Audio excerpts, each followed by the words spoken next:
Assalamualaikum dan salam sejahtera yang dihormati pensyarah serta rakan-rakan sekalian. Pada hari ini, saya akan membentangkan tugasan individu bertajuk Aspirasi dan Hala Tuju Pendidikan Membentuk Guru Berjiwa Pendidik.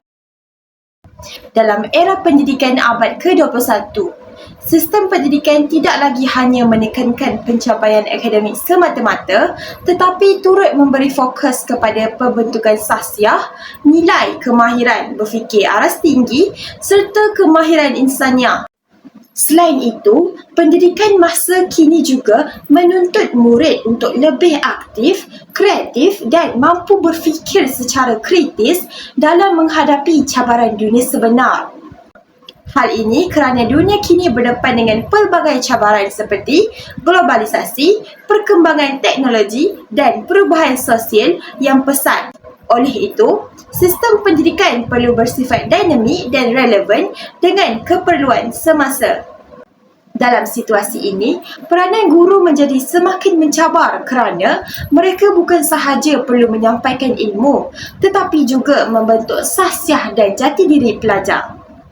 Sehubungan dengan itu, Pelan Pembangunan Pendidikan Malaysia 2013-2025 telah diperkenalkan sebagai satu pelan transformasi pendidikan yang komprehensif bagi memastikan sistem pendidikan negara setanding dengan standard antarabangsa. Dalam pelan ini, aspirasi sistem pendidikan telah digariskan sebagai panduan utama dalam memastikan keberhasilan pendidikan yang holistik. Ini menunjukkan bahawa setiap guru perlu memahami aspirasi ini supaya dapat melaksanakan tugas dengan lebih berkesan dan bermakna. Oleh itu, pembentangan ini akan memfokuskan kepada 3 elemen utama iaitu akses, kualiti dan equity serta bagaimana elemen-elemen ini dapat membentuk sahsiah, nilai dan tanggungjawab profesional seorang guru. Selain memberi hala tuju kepada sistem pendidikan, aspirasi ini juga bertujuan memastikan setiap murid mendapat peluang pendidikan yang adil dan berkualiti.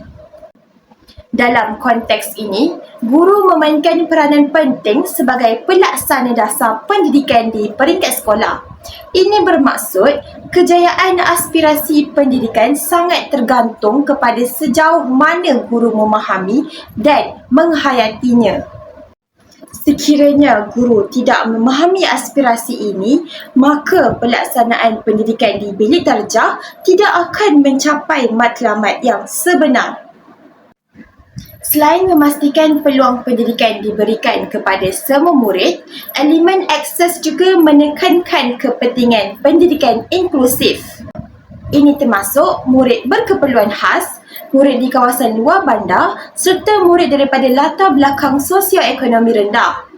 Sebagai contoh, seorang guru di kawasan pedalaman mungkin berhadapan dengan kekangan kemudahan teknologi.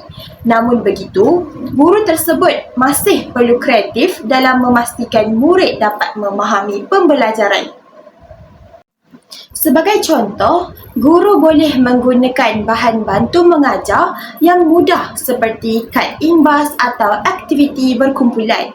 Ini menunjukkan bahawa akses bukan sekadar peluang hadir ke sekolah tetapi ia merupakan peluang untuk benar-benar belajar.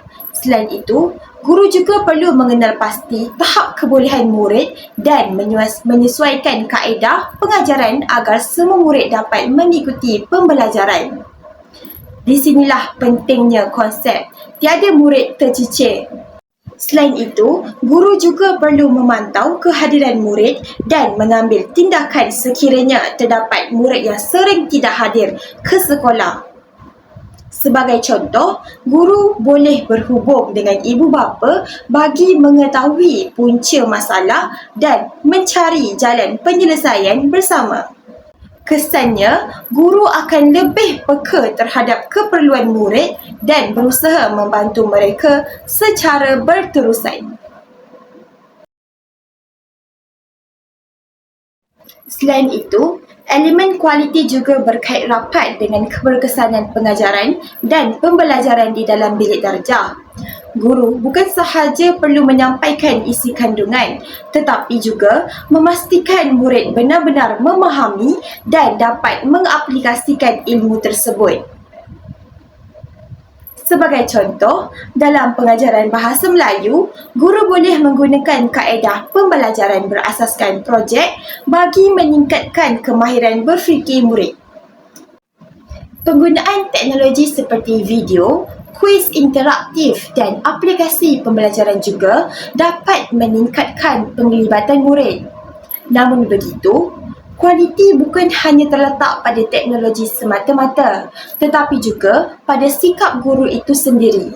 Guru yang berkualiti ialah guru yang sentiasa membuat refleksi, menerima maklum balas dan berusaha memperbaiki kelemahan.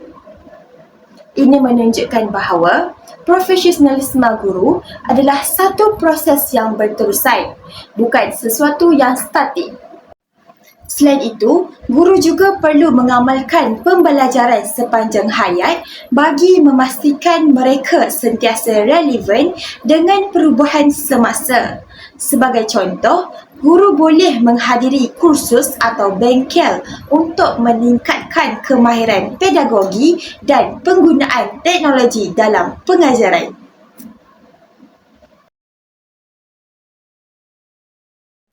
Equity menekankan keadilan dalam pendidikan, bukan kesamarataan semata-mata. Ini bermaksud setiap murid diberikan sokongan berdasarkan keperluan mereka, bukan dilayan secara sama rata tanpa mengambil kira latar belakang. Sebagai contoh, murid yang lemah memerlukan lebih bimbingan berbanding murid yang cemerlang. Guru perlu bijak dalam mengurus masa dan tenaga untuk memastikan semua murid mendapat perhatian yang sewajarnya. Contohnya, guru boleh mengadakan kelas tambahan atau sesi bimbingan secara kecil-kecilan. Selain itu, guru juga perlu sensitif terhadap keadaan emosi murid, terutamanya murid yang menghadapi masalah keluarga atau tekanan. Dalam situasi tertentu, murid mungkin menghadapi masalah peribadi yang menjejaskan prestasi mereka dalam pembelajaran. Oleh itu, guru perlu menunjukkan sikap empati dan memberi sokongan moral kepada murid tersebut. Kesannya, guru bukan sahaja menjadi pendidik, tetapi juga sebagai pembimbing dan penyokong kepada murid.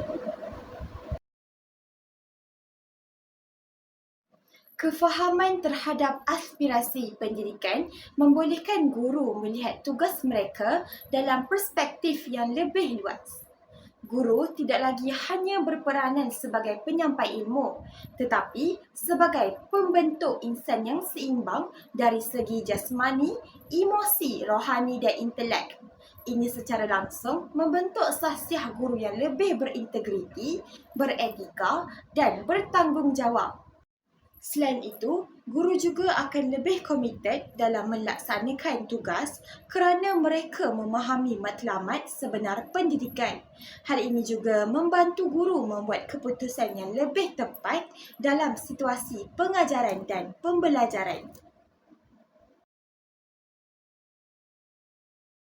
Penghayatan terhadap aspirasi pendidikan sangat penting kerana ia menjadi panduan dalam setiap tindakan guru. Tanpa penghayatan, guru mungkin hanya mengajar untuk menghabiskan silibus. Namun, dengan penghayatan yang mendalam, guru akan mengajar dengan penuh kesedaran dan tanggungjawab.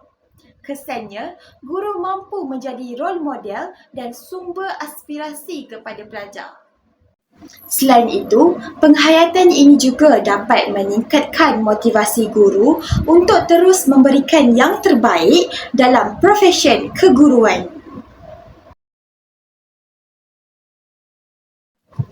Sebagai kesimpulan, aspirasi sistem pendidikan bukan sekadar satu dasar tetapi merupakan panduan penting dalam membentuk sistem pendidikan yang berkualiti. Elemen akses, kualiti dan equity telah membuktikan bahawa peranan guru amat penting dalam memastikan kejayaan sistem pendidikan negara. Seorang guru yang memahami aspirasi pendidikan bukan sahaja mengajar, tetapi mendidik dengan penuh kesedaran, keikhlasan dan tanggungjawab. Guru yang berjiwa pendidik ialah guru yang mampu mengubah kehidupan pelajar dan memberi kesan jangka panjang kepada masa depan mereka. Secara keseluruhannya, guru memainkan peranan yang sangat besar dalam membentuk generasi masa hadapan yang berkualiti dan berdaya saing. Akhir kata, marilah kita bersama-sama berusaha menjadi guru yang bukan sahaja berilmu tetapi juga berjiwa pendidikan. Sekian daripada saya. Terima kasih. Pergi ke pekan membeli buku. Singgah sebentar di tepi titi. Aspirasi pendidikan jadi panduanku. Membentuk guru berjiwa pendidik sejati. Sebagai penutup kepada pembentangan saya ingin berkongsi satu contoh situasi pengajaran yang menggambarkan bagaimana elemen akses, kualiti dan equity diaplikasikan dalam bilik darjah. Melalui klip ini, dapat dilihat peranan guru dalam memastikan semua murid terlibat secara aktif dalam pembelajaran. Assalamualaikum murid-murid. Waalaikumsalam. Sihat tak hari ni? Sihat. Puasa tak? Puasa. Bagus. Okey, cuba teka hari ni cikgu nak ajar apa? Ajar apa ni? Apa ni? Ada apa ni? Cuba tengok. Baju cikgu. Ada baju? Mana baju? Ni baju. Atas sekali. Bukan. Ni? Bukan. Tu cikgu. Yang ni. Nampak apa lagi dalam ni? Topi. Nampak topi lagi? Jam. Yang cikgu nak panggil seorang murid boleh? Saya. Ayu. Ya. Okey Ayu. Untuk cikgu cakap tak? Boleh. B-A-Ba. B-A-Ba. J-U-Ju. J-U-Ju. Baju. Baju. Okey. Cikgu nak Hanim boleh? Boleh. Okey Hanim. P-O-T-O. P-O-T-O. P-I-P. P-I-P. Topi. Topi. Sekarang nak cikgu nak semua ikut cikgu. Boleh? Boleh. K-A-K. K-A-K. Y-U-U. Y-U-U. Kayu. Kayu. Kayu. Kayu. K-O-K. K-O-K. B-I-P. B-I-P. Kopi. Kopi. Seterusnya. Okey. Cikgu nak panggil Farisha boleh? Nampak semangat tengah hari ni. Bangun Farisha. Okey Farisha. Ejakan cikgu gambar atas sekali. R-O-R. D-E-D-A. Roda. Betul. Bukan D ya. Okey duduk. Okey. Betul. Okey, seterusnya. Cikgu nak yang paling comel sekali yang kat belakang tu. Baju pink-pink matching dengan baju pink-pink sama dengan cikgu. Bangun. Okey, eja. 1, 2, 3. Meja. Meja. Betul.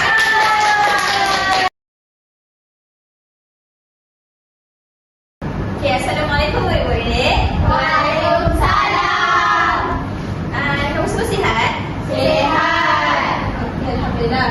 Okey, kelas tadi kamu belajar apa ya? Eja suku kata. Kamu dah faham ke? Faham. Okey, bagus sangat tu.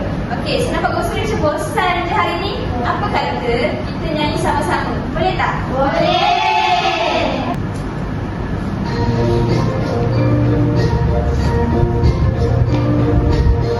Nyanyi buka-buka, okey? Okey. Lagu bunyi suku kata.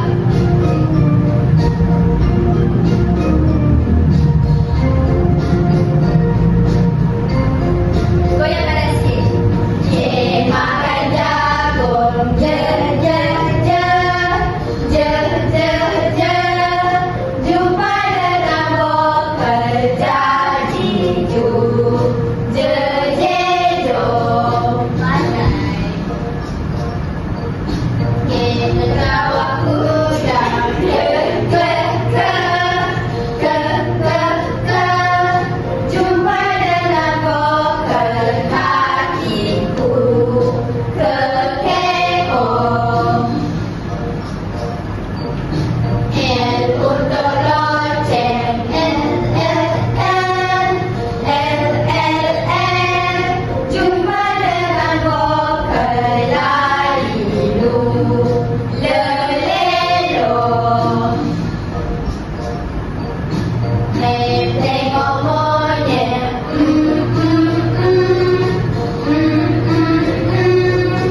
Berdasarkan klip tersebut, dapat dilihat bahawa guru memainkan peranan penting dalam memastikan setiap murid diberi peluang untuk terlibat dalam pembelajaran.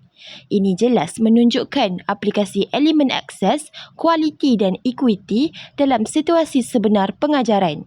Oleh itu, guru bukan sahaja menyampaikan ilmu tetapi juga memastikan keberkesanan pembelajaran untuk semua murid. Sekian, terima kasih.